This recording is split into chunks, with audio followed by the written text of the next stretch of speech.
So, everyone knows the YouTube algorithm matters, but you know what?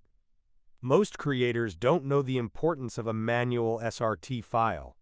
Look, auto-captions are basically a guessing game. If the AI guesses the wrong word, your SEO takes a hit.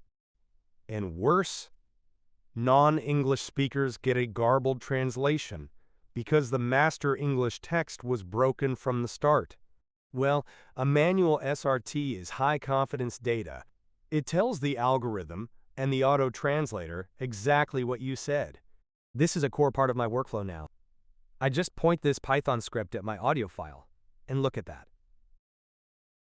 It takes less than a minute to load the large AI model, but once it's running, it converts audio to a perfectly timed SRT in about seconds. I've uploaded the script to my GitHub for you to use for free. You can find the link in the description below. I've also included a file in the repo that explains exactly how to install and use it so you can get up and running quickly.